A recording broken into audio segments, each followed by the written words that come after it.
इस लड़के के लालची पेरेंट्स ने इसे एक डीमन को बेच दिया, वो भी सिर्फ चंद रुपयों के लिए। तो अब इसकी जिंदगी कैसे कटने वाली है और क्या होने वाला है इसके साथ, चलिए देखते हैं। इस स्टोरी के मेन कैरेक्टर का नाम है सुजुकी इरुमा, जो कि सिर्फ 14 साल का है और ये अपने जिंदगी में हमेशा हार्डशिप से गुजरा है। इसकी जिंदगी में बहुत सारी कठिनाइयां आई हैं। इसे 14 साल की उम्र में ही काम करके अपनी रोजी रोटी कमानी पड़ती है, क्योंकि इसके पेरेंट्स जो है वो काम नहीं करना चाहते। ऐसे ही इरुमा शिप पे काम करता रहता है, लेकिन तभी ही उसे शिप से टेलीपोर्ट कर दिया जाता है। तो वो देखता है कि उसके सामने एक डीमन है जो उसे लेके जा रहा है कहीं पे। वो डीमन कहता है कि तुम्हारे पेरेंट्स ने मुझे तुम्हें बेच दिया है और अब तुम मेरे साथ चलोगे नेदर वर्ल्ड में। नेदर वर्ल्ड में लेके जाने के बाद इरुमा को ये डीमन कहता है कि मुझे तुम्हारा दादा बनना है, प्लीज मेरे पोते बन जाओ। तो इरुमा बड़ा सॉफ्ट दिल का लड़का रहता है, वो किसी को भी ना नहीं कह पाता है। तो वो कॉन्ट्रैक्ट साइन कर देता है और इसका पोता बन जाता है। फिर ये डीमन कहता है कि अभी तुम्हें कल से स्कूल जाना है और ये फटाक से इरुमा के सारे कपड़े वपड़े सब बदल देता है और उसका एक नया रूम खड़ा कर देता है और कहता है कि तुम यहाँ पे सेफ रहोगे जब तक यहाँ के डीमंस को मालूम नहीं पड़ता कि तुम एक इंसान हो। अगर उन्हें मालूम पड़ गया कि तुम एक इंसान हो तो वो तुम्हें खा लेंगे। फिर इरुमा रात में सोने जाता है और कहता है कि शायद ये एक बुरा सपना है और ऐसा बोल के वो सो जाता है। फिर जब वो अगले दिन उठता है तो देखता है कि ये एक बुरा सपना नहीं है और ये एक सच्चाई है। उसके बाद इरुमा स्कूल जाने के लिए रेडी होता है और फिर वो जाता है उसके स्कूल में, जिसका नाम है बाबेरियस द डीमन स्कूल। वो देखता है कि यहाँ पे जितने भी डीमंस हैं सबके पास पंख है और सब उड़ उड़ के स्कूल में आ रहे हैं। और फिर वो स्कूल के एंट्रेंस सेरेमनी में बैठा होता है और उसके आसपास सब खतरनाक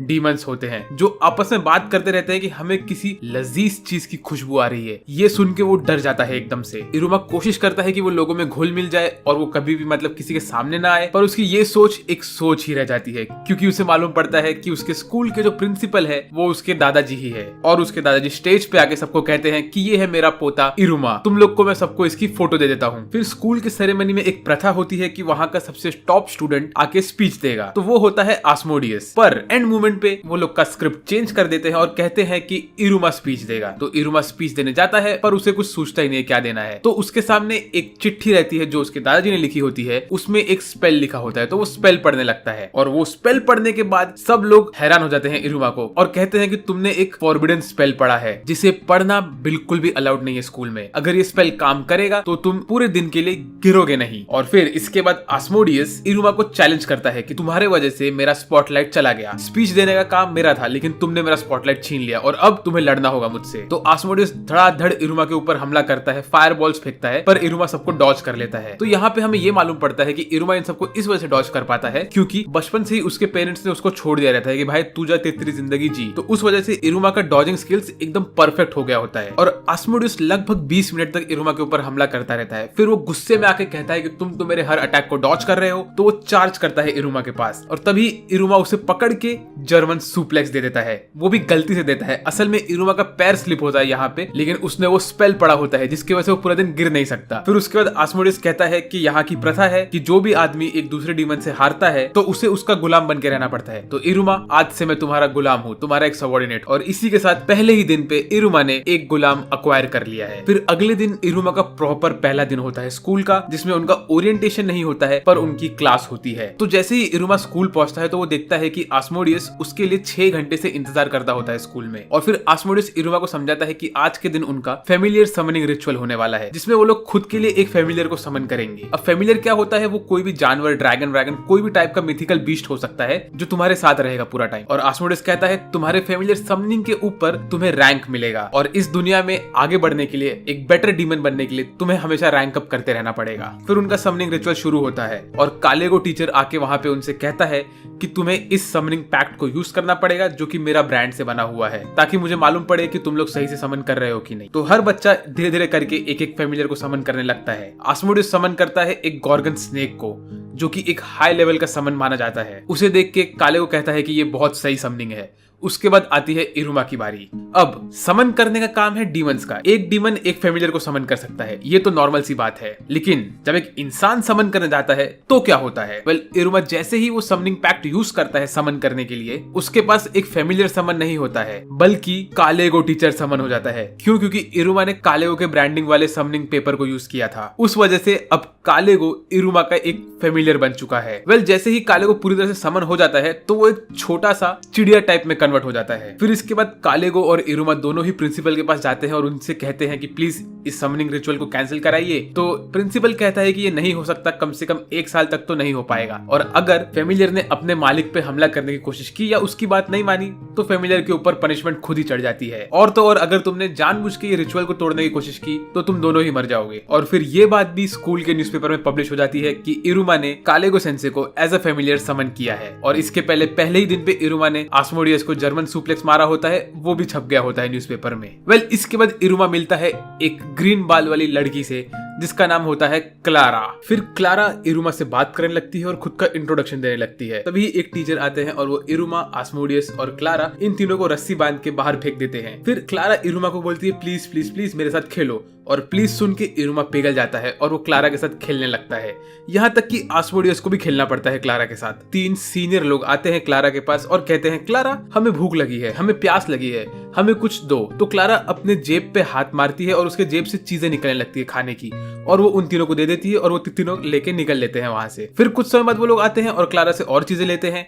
तो इरुमा पूछता है क्लारा से कि ये क्या कर रही हो तुम? तो क्लारा कहती है कि ये मेरे फैमिली का ट्रेट है कि ये जो मेरे जेब है उनसे मैं कोई भी चीज निकाल सकती हूँ। और क्लारा कहती है जब भी मैं इन्हें मेरी चीजें देती हूँ तो ये लोग कभी कभी मेरे साथ खेलते हैं। बाद में क्लारा इरुमा को भी चीजें देने लगती है ताकि इरुमा भी उसके साथ खेले, पर इरुमा उससे कहता है कि नहीं, मुझे ये सब नहीं चाहिए। तो क्लारा रोने लगती है, उसे लगता है कि इरुमा उसके साथ नहीं खेलने वाला। तो इरुमा कहता है कि मैं तुम्हारे इन सब चीजों के बगैर भी तुम्हारे साथ खेलना चाहता हूँ। तो ये सुन के क्लारा का दिल पिघल जाता है। उसके बाद वो तीनों वापस से आते हैं क्लारा के पास और कहते हैं क्लारा हमें वापस भूख लगी है, क्या तुम हमें आइसक्रीम दे सकती हो या कुछ खाने के लिए दे सकती हो? तो क्लारा गुस्से में पूरा का पूरा एक वेंडिंग मशीन उसके ऊपर दे मारती है और कहती है इसमें पैसा डाल और जो तुझे चाहिए वो ले ले। उसके ही बाद अगले दिन इरुमा के दादाजी उससे कहते हैं कि इरुमा तुमने तो 2 दोस्त बना लिए हैं अभी। तो इरुमा कहता है मैं कह नहीं सकता ये मेरे दोस्त है, क्योंकि आज से पहले मेरे कभी दोस्त नहीं बने, हम सिर्फ साथ में खेलते हैं और साथ में रहते हैं। तो उसके दादाजी कहते हैं यही तो दोस्त होते हैं। फिर हमारी गैंग जाती है अपने स्कूल में कैंटीन में खाना खाने के लिए। वहां पे ये लोग देखते हैं कि हर इंसान को उसके रैंक के हिसाब से ही मेन्यू में आइटम मिलते हैं खाने के लिए। तो इरुमा और आस्मोडियस इन दोनों को रैंक नहीं मिला होता है तो उनको मिलता है लेवल 0 का खाना खाने के लिए। तो जब ये लोग खाना खाने बैठते हैं तो जिन लोगों ने क्लारा को परेशान किया था वो लोग इरुमा लोगों के लिए 50 प्लेट का ऑर्डर डाल देते हैं गुस्से में, और इरुमा ये सब एक झटके में खा लेता है। और उसी वक्त कैंटीन में एक दुकानदार होता है जो क्लारा को धक्के मार के बाहर निकलता रहता है, कहता है कि तुम मेरे दुकान से चीजें उठाती हो और उनका पैसा नहीं भरती हो। तो इस वजह से बहुत शोर शराबा होने लगता है कैंटीन में। और तभी ही कालेगो टीचर आते हैं और वो आने के बाद बोलते हैं ये सब क्या हो रहा है। तो क्लारा कालेगो टीचर को पकड़ लेती है और कहती है कि टीचर मैंने सुना है कि आप इरुमा के फेमिलियर हो। तो वो इरुमा को कहती है कि इरुमा वो स्टिकर अपने हाथ पे लगाओ और हाथ ऊपर करो। और जैसे ही इरुमा ऐसा करता है तो कालेगो समन हो जाता है एज अ फेमिलियर। तो ये देख के क्लारा खुश हो जाती है। तभी वो दुकानदार इरुमा और उनके ऊपर हमला करता है, कहता है कि तुमने मेरे दुकान से वापस सामान कैसे उठाया। और ये देख के वो लोग भाग जाते हैं वहां से बाहर। फिर इरुमा क्लारा और आस्मोडियस से पूछता है क्या तुम मेरे दोस्त बनोगे? और ये सुन के वो दोनों जवाब देते हैं दोस्त क्या होता है? तो इरुमा उन्हें एक्सप्लेन करता है कि दोस्त क्या होता है, और इसी तरह इरुमा 2 दोस्त बना लेता है सच में। फिर अगले ही दिन इरुमा के ग्रैंडपा उससे कहते हैं कि इरुमा तुमने मुझसे कहा था कि तुम्हें लोगों में घुल मिल जाना है और तुम्हें सबसे अलग नहीं दिखना है। तो मैंने क्या किया, मैंने तुम्हें डाल दिया है मिसफिट्स के क्लास में तुम्हारे दोनों दोस्तों के साथ। फिर जब इरुमा और उसके दोस्त स्कूल जाते हैं तो उन्हें उनके स्कूल में घुसने के बाद एक गुफा में जाना पड़ता है उनके क्लासरूम में एंटर होने के लिए। वो गुफा के अंदर जैसे ही घुसते हैं तो उन्हें दिखता है कचरे वाला एरिया, और उसी कचरे वाले एरिया के बगल में होता है उनका क्लासरूम। उस क्लासरूम में घुसने के बाद ही इरुमा मिलता है एक बंदे से जिसका नाम होता है साबनोक, और वो इरुमा को बोलता है कि तुम मेरे राइवल हो, मैं डीमन किंग बनना चाहता हूँ और मैं रैंक उन पे जाऊंगा। तो इरुमा बोलता है रैंक उन क्या होता है? तो तभी वो एक्सप्लेन करता है कि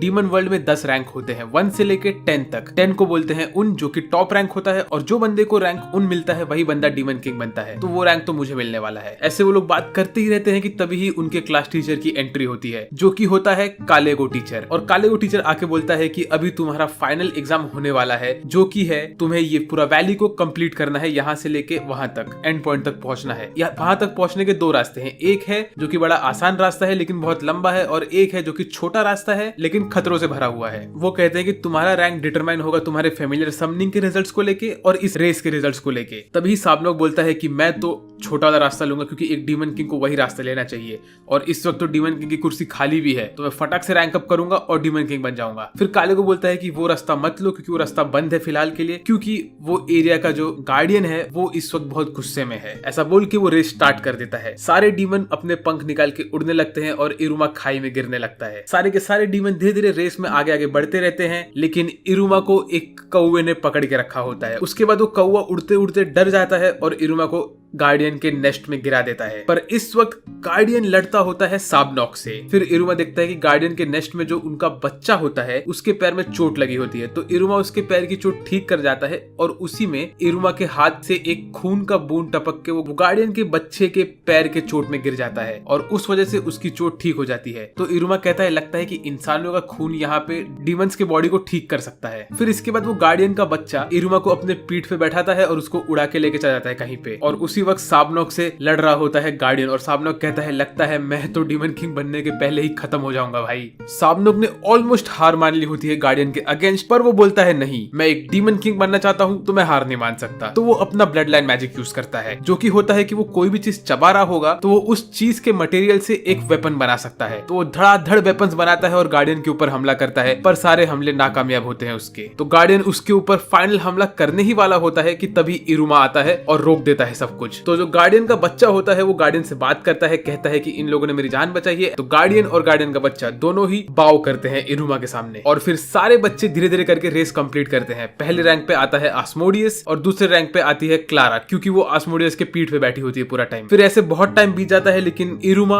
और साबनॉक इन लोग का पता ही नहीं रहता है कुछ। तो कालेगो सेंसे इन लोग का नाम कट कर देता है, पर तभी ही इरुमा और साबनॉक आते हैं गार्डियन के ऊपर। ये देख के सारे बच्चे हैरान हो जाते हैं। फिर वो लोग का रैंक डिटरमाइन करने का टाइम आता है, तो कालेगो एक आउल को बुलाता है जिसके जेब में लोगों को हाथ डाल के उनके रैंक का बैच निकालना होता है। आस्मोडियस को मिलता है रैंक 4 और क्लारा को मिलता है रैंक 3 और ऐसे ही बाकी सब बच्चों को रैंक 2 रैंक 1 मिलता है। साबनॉक को मिलता है रैंक 2। और जब इरुमा की बारी आती है तो जैसे ही वो हाथ डालता है वो आउल के जेब में, तो उसके हाथ में कोई बैच नहीं आता है, पर आती है एक गोल्ड वाली अंगूठी। तो वो देख के साबनॉक बोलता है कि ये अंगूठी है डीमन किंग की। तभी वो अंगूठी में से एक स्पिरिट निकलता है और वो जोर जोर से चिल्लाने लगता है, जिसकी आवाज पूरे स्कूल में गूंजती है। और फिर आस्मोडियस और साबनॉक उस अंगूठी को रोकने की कोशिश करते हैं, लेकिन वो दोनों ही नाकामयाब हो जाते हैं। तभी ही इरुमा के दादाजी वहां पे आते हैं और वो अंगूठी को अपना एनर्जी खिलाते हैं और बोलते हैं चल बेटा शांत हो जा। और तभी वो बोलते हैं कि इस अंगूठी का नाम है द ग्लिटनस फीडर रिंग, और ये अंगूठी जब भी किसी के हाथ में आ जाती है तो कभी नहीं निकलती। वेल, इन सब तमाशे में इरुमा को उसका रैंक मिलता ही नहीं है। तो इन दी एंड स्कूल वाले डिसाइड करते हैं कि इरुमा को हम लोग देंगे रैंक 1, जो कि है सबसे लोएस्ट रैंक। वेल, इस एपिसोड की शुरुआत होती है इरुमा स्कूल जा रहा होता है एक रथ में बैठ के, और उसके दादाजी जो एक डीमन है वो उस रथ को चला रहे होते हैं। और जैसे ही इरुमा स्कूल पहुंचता है तो उसके दादाजी उसे कहते हैं कि मैंने तुम्हारे लिए एक हेल्प फोन लाया है, जो कि एक सेल फोन होता है, और वो फोन वो इरुमा को दे देते हैं। उसके बाद इरुमा स्कूल में जाता है, अपने दोस्तों से मिलता है, और फिर उसके टीचर आते हैं और वो कहते हैं कि आज तुम लोग को दूसरे टीचर्स के साथ मिलना है और उनके क्लासेस को अटेंड करना है। ऐसे ही करके वो लोग एक एक टीचर की क्लास अटेंड करते रहते हैं। उसके बाद वो लोग आते हैं बॉटनी क्लास में, जहाँ पे उनकी टीचर उनसे कहती है कि मैं तुम्हें एक ऐसा स्पेल सिखाने वाली हूँ जिसे यूज करने के बाद तुम प्लांट्स को बड़ा कर सकते हो। तो वो उन्हें एक प्लांट को बड़ा करके दिखाती है और बोलती है स्पेल क्वान क्वान, और हर एक स्टूडेंट वो स्पेल को यूज करता है और नए नए टाइप के प्लांट्स बनाता है। साबनॉक का प्लांट एक ऐसा होता है जो खुद ही खुद के पॉट को खाने लगता है। आजाज का प्लांट कुछ ऐसा होता है जो कि बहुत एलिगेंट होता है और वो जलता रहता है। तो फिर साबनॉक और आजाज के बीच में लड़ाई हो जाती है, जो कि यूजुअल सी बात है। उसके बाद क्लारा का प्लांट आता है, जो कि एक अजीब सा बवासीर टाइप का कुछ तो होता है, जो मुझे भी नहीं समझा कि क्या है। फिर बारी आती है इरुमा की, लेकिन अब प्रॉब्लम ये है कि इरुमा तो एक इंसान है, तो उसके पास कोई मैजिकल पावर्स तो है नहीं। तो वो सोचता है कि यार मैं क्या ही कर लूं, काश मैं भी इसे प्लांट को बड़ा कर पाता। तो वो ऐसे ही प्रैक्टिस करता है, अपना हाथ आगे करता है और बोलता है क्वान क्वान, और उसके बाद बोलता है ऐसा होने नहीं वाला, मगर अगर ऐसा हो सकता तो मैं यहाँ पे एक चेरी ब्लॉसम का प्लांट बनाता। और तभी अचानक से बड़ा सा चेरी ब्लॉसम का पेड़ उग जाता है। अब ये कैसे होता है ये तो हमें किसी को नहीं पता। फिर उसी वक्त उसको उसके दादाजी का फोन आता है और वो कहते हैं इरुमा, जो तुम्हारे हाथ में अंगूठी है मैंने उसमें मेरी मैजिक डाल के रखी है, तो तुम उस अंगूठी को यूज करके मेरा मैजिक यूज कर सकते हो, जिसका मतलब कि तुम भी मैजिक यूज कर सकते हो। पर प्रॉब्लम ये है कि मैंने इस वक्त वो अंगूठी को मॉडिफाई नहीं किया है कि तुम किस टाइप का मैजिक यूज कर सको, मतलब तुम कम लेवल का, मीडियम लेवल का या हाई लेवल का मैजिक यूज कर सको। मुझे उस अंगूठी को वैसा मॉडिफाई करना है। तो इस वक्त तुम वो अंगूठी के मैजिक को यूज मत करना, वरना डायरेक्टली बहुत हाई लेवल का मैजिक यूज हो जाएगा। और ये बात इरुमा को पता नहीं होती है और उसने वो अंगूठी का मैजिक गलती से यूज कर लिया होता है। तभी ही वहां पे बहुत बड़ा सा चेरी ब्लॉसम का पेड़ उग जाता है, जैसा मैंने पहले भी कहा था। उसके बाद एंट्री होती है स्टूडेंट काउंसिल की, जिनकी प्रेसिडेंट होती है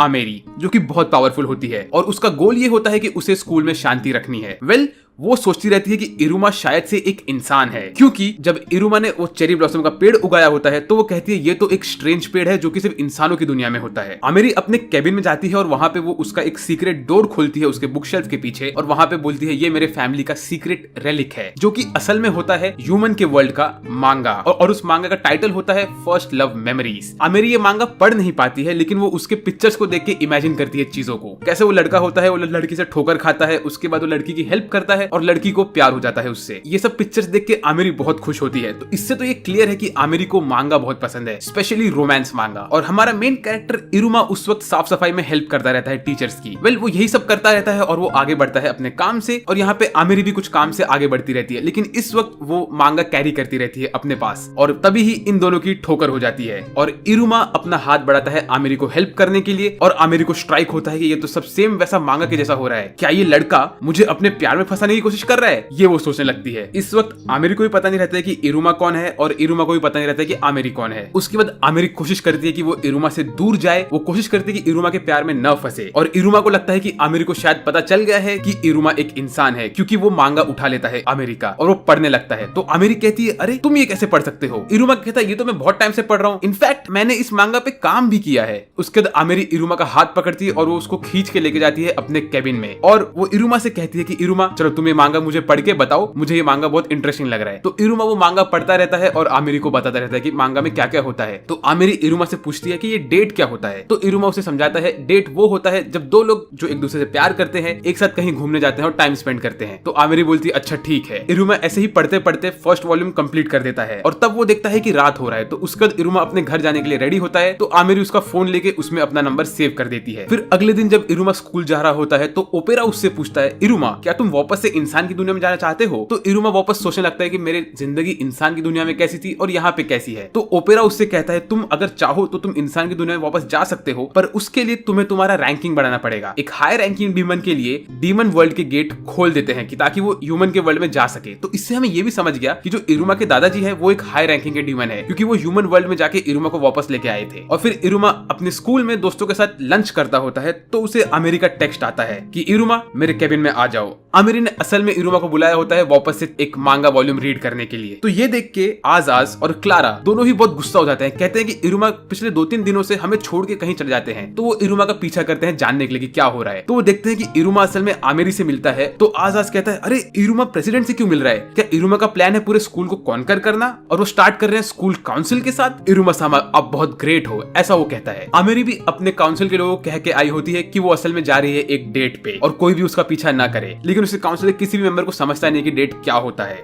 आमिरी इरुमा से पूछती है मांगा सेशन के बीच में कि इरुमा तुम्हारा सपना क्या है? तो इरुमा कंफ्यूज हो जाता है, वो कुछ कहता नहीं है उसे उस वक्त और वो सोचने लगता है कि उसका सपना क्या है। आमिरी इरुमा से फिर से पूछती है कि तुम्हारा ड्रीम क्या है? अगर तुम्हारे पास कोई ड्रीम नहीं है अब तक तो तुम इसी वक्त सोचो कि तुम्हें क्या अपना ड्रीम रखना है। और इसी वक्त आज रोकता रहता है क्लारा को उनके रूम में घुसने से, क्योंकि आज को लगता है कि इरुमा कुछ बड़ा सा प्लानिंग कर रहा है अंदर स्कूल को कॉन्कर करने के लिए। और क्लारा को लगता है कि इरुमा उसके साथ खेल नहीं रहा है, ये लाल बाल वाली लड़की ने इरुमा को उससे छीन लिया है। तो क्लारा कोशिश करती है रूम में घुसने की, आजाद कोशिश करता है उसे रोकने का। और दूसरे साइड आमिरी इरुमा से कहती है, अगर तुम कुछ सोच नहीं पा रहे हो तो मैं तुम्हें एक गोल देती हूँ, तुम अपना ड्रीम बनाओ कि तुम रैंक अप कर सको। फिलहाल के लिए तुम रैंक 1 से रैंक 2 पे जाने की कोशिश करो। तो इरुमा सोचता है और कहता है, हाँ ये सही है। और तभी ही क्लारा और आजाज दोनों ही दरवाजा तोड़ के आमिरी के रूम में घुस जाते हैं और क्लारा इरुमा को खींच के रूम से बाहर चली जाती है। तो आमिरी कहती है, इरुमा आज के लिए इतना ही करते हैं, हम अपना सेशन कल रिज्यूम करेंगे। इसके बाद अगले ही दिन वो लोग दिखाते हैं कि क्लारा साबनोक से पूछती है कि मैं क्या करूं, इरुमा मुझसे दूर जा रहा है वो लाल बाल वाली लड़की के पास। तो साबनोक उससे कहता है, तुम कोशिश करो इरुमा को अपने प्यार में फंसाने की। तो क्लारा ये बात सच में दिल पे लगा लेती है। वो अपने नेक्स्ट क्लास का फॉर्म फिल करती है और उसमें लिखती है कि उसको सक्यूबस ट्रेनिंग लेना है। फिर क्लारा सक्यूबस ट्रेनिंग लेने लगती है और तभी जो उनकी टीचर होती है वो टीचर सबका सेक्सीनेस चेक करती है। तो वो देखती है कि क्लारा का सेक्सीनेस सिर्फ 2% होता है, जो कि बच्चों से भी कम होता है। तो वो क्लारा को ढेर सारी किताबें दे देती है और कहती है इन सब किताबों को पढ़ो और खुद का मीटर अप करो। क्लारा उन सब बुक्स को पढ़ती है और हर चीज गलत करने लगती है और उसका सेक्सी मीटर और कम होता है। उनमें लिखा होता है कि एक सेक्सी सा पोज बनाओ, तुम्हें जिसको सेड्यूस करना है उसे तुम टच करो, तुम मेकअप लगाओ, खुद के ऊपर सेंट लगाओ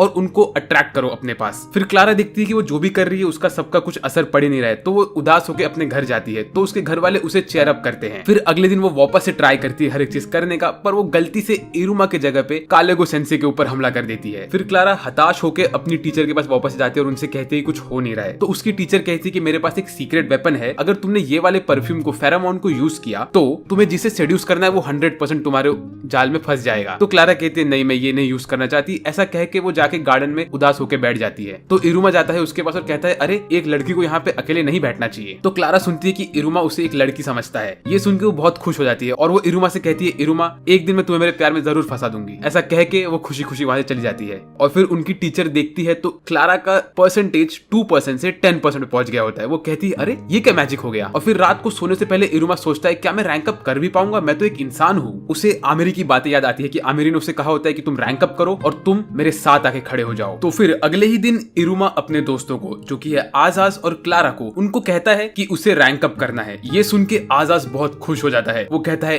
इरुमा सामा मुझे पता ही था कि आपको भी रैंक अप करना है। तो वो इरुमा को लेके जाता है अपने स्कूल के जिम फैसिलिटी में जो कि होता है उनके क्लास के नीचे। वो कहता है इरुमा सामा इस स्कूल में रैंक अप करने का तरीका एक ही है जो कि है रैंक अप एग्जाम्स को पास करने का। तो अभी नेक्स्ट रैंक अप एग्जाम होने वाला है एक हफ्ते में। वो बोलता है वो रैंक अप एग्जाम होने वाला है एक्सिक्यूशन कैनन बॉल गेम के ऊपर। वो कहता है ये गेम को इन्वेंट किया गया था ताकि डीमंस लोग अपने टेरिटरी के लिए लड़े तो वो इस गेम के थ्रू ही डिसाइड करते थे कि कौन एक्चुअली विनर है वो टेरिटरी का। उसने कहा उस वक्त वो लोग खतरनाक बॉल यूज करते थे लेकिन अभी इसको एकदम डायल डाउन कर दिया गया है और सिंपल से ये वाले बॉल यूज करते हैं जो कि असल में एक डॉज बॉल होता है और ये पूरा गेम डॉज बॉल जैसा गेम ही होता है। तो फिर आजाज क्या करता है वो क्लारा को बोलता है कि क्लारा तुम थोड़े कर्स्ड पपेट निकालो तुम्हारे जेब से और हम लोग ये गेम खेलने का प्रैक्टिस करते हैं। तो इरुमा फटाफट सारे बॉल्स डॉज कर लेता है लेकिन वो अटैक नहीं कर पाता क्योंकि उसकी सिर्फ डॉजिंग स्किल्स अच्छे होते हैं। तभी वो लोग प्रैक्टिस करते रहते हैं और उसी वक्त उनके क्लास के सारे स्टूडेंट्स भी वहां पे आ जाते हैं और वो कहते हैं कि हमें भी खेलना है। और ऐसे ही इरुमा देखता है कि हर स्टूडेंट के पास कोई ना कोई एबिलिटी होती है जो कि बहुत ओवरपावर्ड होती है। तो इरुमा सोचता है अरे यार मैं कैसे पार कर पाऊंगा इस चैलेंज को। तो वो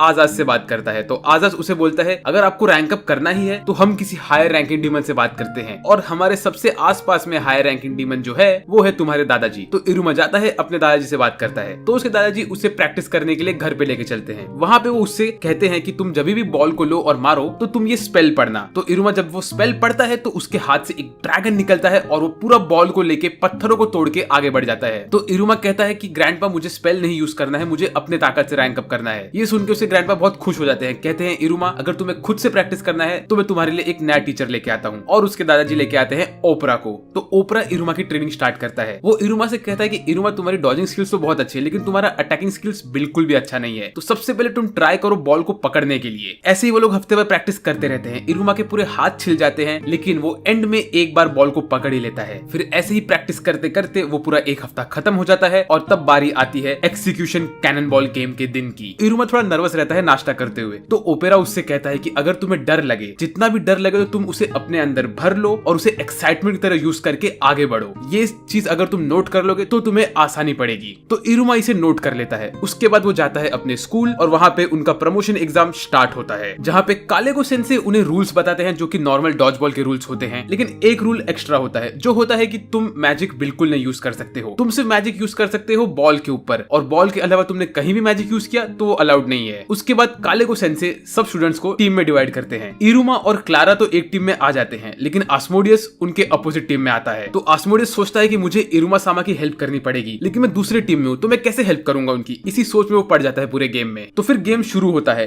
लोग फटाफट एक दूसरे पे हमला करते रहते हैं तो कोई आउट होता है कोई रह जाता है लेकिन इसी बीच में पता नहीं क्लारा के दिमाग में क्या आता है, वो अपने जेब से धड़ाधड़ नए नए बॉल निकालने लगती है। तो सब लोग कंफ्यूज हो जाते हैं कि इतने सारे बॉल कहां से आए। इसी में ये बादल पे उड़ने वाला लड़का अपना मैजिक यूज करता है सारे लोगों के ऊपर और इसे कालेगो सेंसे डिस्क्वालीफाई कर देते हैं। और अब बॉल आता है इरुमा के हाथ में लेकिन वो कंफ्यूज हो जाता है क्योंकि उसने अब तक अटैक करना नहीं सीखा होता है, उसने सिर्फ कैच पकड़ना सीखा होता है। तो फिर साबनॉक आता है और वो इरुमा से बॉल लेता है और कहता है इरुमा तुम मुझे अटैक करने दो। साबनॉक कोशिश करता है आस्मोडियस के ऊपर अटैक करने के लिए क्योंकि आस्मोडियस सोच में डूबा होता है लेकिन आस्मोडियस सोच में डूबे डूबे ही बॉल पकड़ लेता है और वो साबनॉक को आउट कर देता है। और एंड में सिर्फ बचते हैं इरुमा और आजाज। तो आजाज बोलता है चलो मैं इरुमा को एक फ्री विन दे देता हूँ, काम खत्म। लेकिन वो तभी इरुमा के चेहरे पे वो डिटर्मिनेशन दिखता है और वो कहता है मैं कितना बड़ा गधा हूँ, मैं इरुमा को एक फ्री विन देने की सोच रहा था। अगर मैं ऐसा करता तो उनकी सारी मेहनत पानी बिखर जाता। अब मैं अपनी सारी ताकत लगाऊंगा और ट्रूली अच्छे से गेम खेलूंगा। और वो अपनी पूरी ताकत लगा के एक फायर बॉल फेंकता है इरुमा की तरफ जो देख के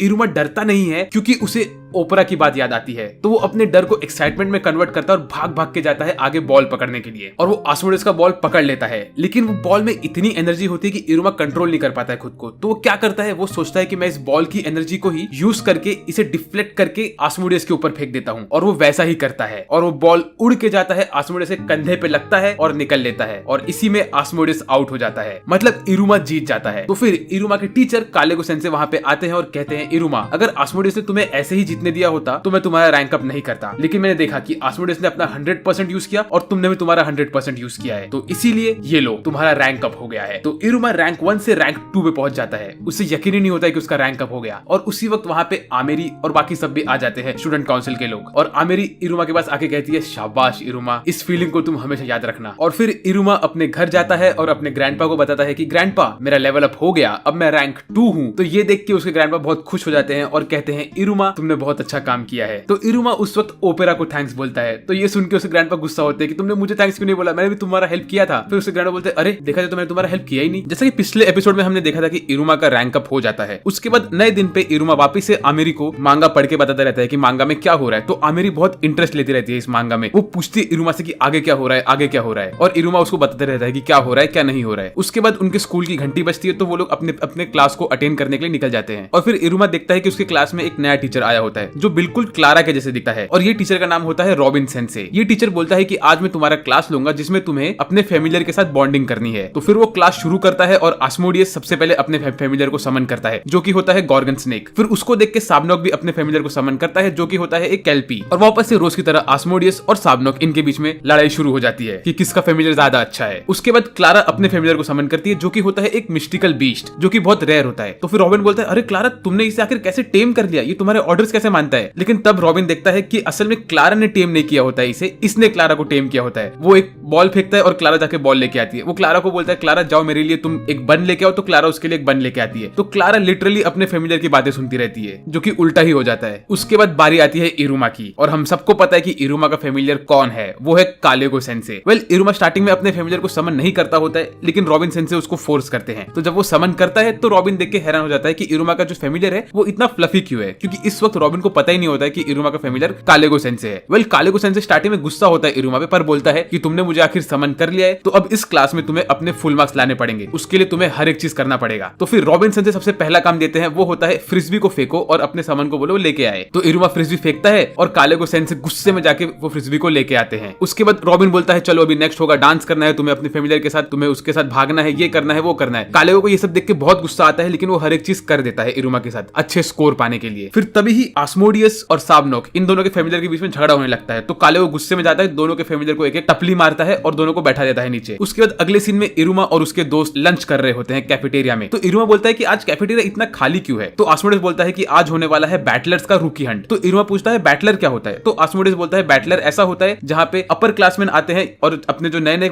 बच्चे आए हुए हैं स्कूल में उनको अपने टीम में लेते हैं और उनसे नई नई एक्टिविटी कराते हैं। तो इरुमा बोलता है ये तो क्लब के जैसा हो गया। तो लोग बोलते हैं क्लब क्या होता है। वेल, वो लोग बात करते ही रहते हैं कि अचानक से उनको जोर जोर की आवाजें सुनाई देने लगती है और तभी ही रूकी हंट शुरू हो जाता है। सारे के सारे अपर क्लासमैन आते हैं नए नए बच्चों को लेने के लिए अपने बैटलर में। तो फिर एक अपर क्लासमैन इरुमा के पास आता है उसको रिक्रूट करने के लिए। तो आस्मोडियस उसको रोक देता है अपनी आग लगा के। तो आस्मोडियस क्या करता है, वो बोलता है कि ये तुच्छ बैटलर्स के साथ हमें नहीं जाना है। तो वो अपने आसपास एक फ्लेम का घेरा बना देता है और बोलता है कोई भी इसे पार नहीं कर पाएगा इजीली। तो ऐसे ही वो लोग मतलब आगे आगे बढ़ते रहते हैं और देखते हैं कि कैसे अपर क्लास में नए नए लोगों को रिक्रूट करते रहते हैं। कोई उन्हें पकड़ के लेके जाता है, कोई उन्हें रस्सी बांध के लेके जाता है, तो कोई उन्हें उड़ा के लेके जाता है। तो इरुमा ये सब देख के थोड़ा डर जाता है, बोलता है ये तो बहुत एक्सट्रीम चीजें हो रही है। और तभी ही स्टूडेंट काउंसिल के लोग वहां पे आते हैं। तो इरुमा देख के हैरान हो जाता है कि स्टूडेंट काउंसिल के जो प्रेसिडेंट है वो आमेरी है, क्योंकि उसे पता नहीं होता है अब तक। तो आमेरी इरुमा को देखती है और चल के उसके पास जाती है और बोलती है इरुमा तुम मेरे बैटलर में आ जाओ, स्टूडेंट काउंसिल भी एक बैटलर ही है। तो सब बच्चे ये देख के हैरान हो जाते हैं। उन्हें लगता है कि आमेरी ने असल में आस्मोडियस को इन्वाइट किया है, पर आमेरी असल में इरुमा को इन्वाइट करती है। क्यों, वो तो हम सब जानते हैं कि आमेरी इरुमा को चाहती है। उसके बाद बैटलर का रूकी हंट खत्म हो जाता है। तो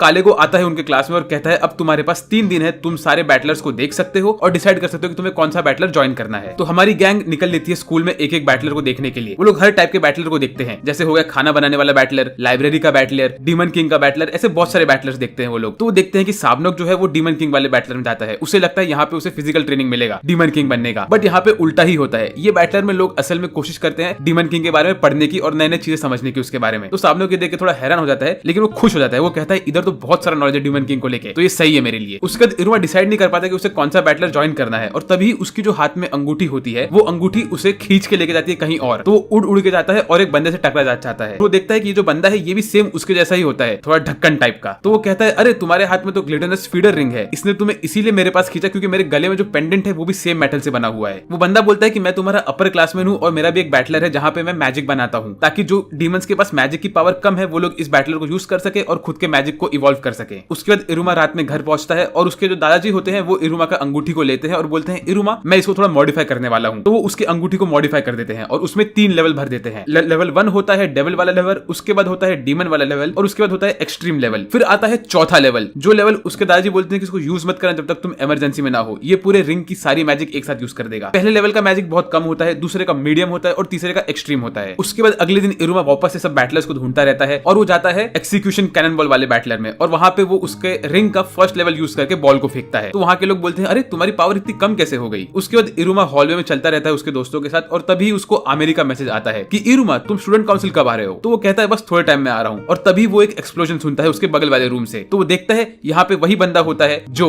इरुमा के साथ पिछले दिन टकराया होता है। तो इरुमा इसको देख के थोड़ा हैरान हो जाता है। फिर उसके बाद इरुमा इस बंदे का थोड़ा केयर करता है, उसको पंखा लगाता है और उससे पूछता है कि आपका नाम क्या है। तो ये बंदा बोलता है मेरा नाम किरियो है और मैं मैजिक में बहुत कमजोर हूँ और मैंने ये बैटला बनाया है जहाँ पे मैं कमजोर मैजिक वाले लोगों को लेता हूँ अंदर, लेकिन फिलहाल यहाँ पे मैं अकेला हूँ। तो इरुमा उससे पूछता है आपने यहाँ पे क्या क्या किया है। तो वो इरुमा को अपने एक एक मशीन दिखाता है, एक एक चीजें दिखाता है जो उसने बनाया है, और वो दिखाते दिखाते इतना एक्साइटेड हो जाता है कि वो वापस से खांसने लगता है, उसके खांसते खांसते खून निकलता है उसके मुंह से। तो इरुमा को बोलता है ये कॉमन है, मैं वीक हूँ इसके लिए ऐसा होता है। फिर उसके बाद इरुमा देखता है कि जो धमाका हुआ होता है वहां पे कुछ टुकड़े गिरे होते हैं जमीन पे, वो इरुमा को पजल के पीस के जैसे दिखते हैं। तो इरुमा उसे फटाफट ठीक कर लेता है और इसे बना के दे देता है। तो ये बोलता है वाओ तुमने इतना जल्दी कैसे बना दिया इसको। तो इरुमा बोलता है कि ये सब चीजों में तो मैं एक्सपर्ट ही था, मैंने पहले भी बहुत ऐसे काम किए हैं टूटी हुई चीजों को बनाना। उसके बाद किरियो क्या करता है वो उस दिल वाली चीज को लेता है और उसको उसके मशीन में डाल के उस मशीन को चालू करता है और इरुमा को मैजिक दिखाता है कि ये मशीन कैसे काम करता है। वो इरुमा से कहता है कि मेरा गोल ये है कि मैं एक ऐसा मशीन बनाऊं जिसकी वजह से जो भी लोगों के पास कम मैजिक है वो लोग को भी मैजिक मिल सके और वो लोग मैजिक यूज कर सके। इसके थ्रू मैं मैजिक का पावर गैप कम करना चाहता हूँ। ये सुन के इरुमा को बहुत अच्छा लगता है। फिर कुछ टाइम बाद इरुमा आमिर को मैसेज करता है कि मैं आज आ नहीं पाऊंगा स्टूडेंट काउंसिल के रूम में। तो आमिर का दिल टूट जाता है क्योंकि उसने बहुत तैयारी की होती है इरुमा के लिए। उसके बाद इरुमा किरियो से पूछता है क्या मैं आपका क्लब ज्वाइन कर सकता हूँ। तो किरियो हाँ बोल देता है उसे। उसके बाद इरुमा जाता है अपने दोस्तों से मिलता है और उनसे कहता है कि मैंने ये क्लब ज्वाइन करने का सोच लिया है। तो उसके दोस्त भी बोलते हैं कि आपने जो ज्वाइन किया हम भी वो ज्वाइन करेंगे। फिर अगले ही दिन तीनों लोग जाते हैं किरियो के पास उसके क्लब में, और ये देख के किरियो बहुत खुश हो जाता है। फिर उसके बाद अगले दिन इरुमा जाता है आमिर के पास उसके क्लब रूम में, और उसको देख के आमिर बहुत खुश हो जाती है। उसे लगता है कि इरुमा आ गया है उसका क्लब ज्वाइन करने के लिए, स्टूडेंट काउंसिल वाला। तो आमिर इरुमा के लिए चाय बनाती है और खुशी खुशी बैठी रहती है। तो इरुमा उससे कहता है कि मैंने दूसरा क्लब ज्वाइन कर लिया। तो ये सुन के आमिर को बहुत गुस्सा आता है इरुमा पे और उसका दिल टूट जाता है। फिर अगले दिन ओपेरा बोलता है कि अभी आपका स्टूडेंट टीचर मीटिंग होने वाला है जहाँ पे आपके बैटलर में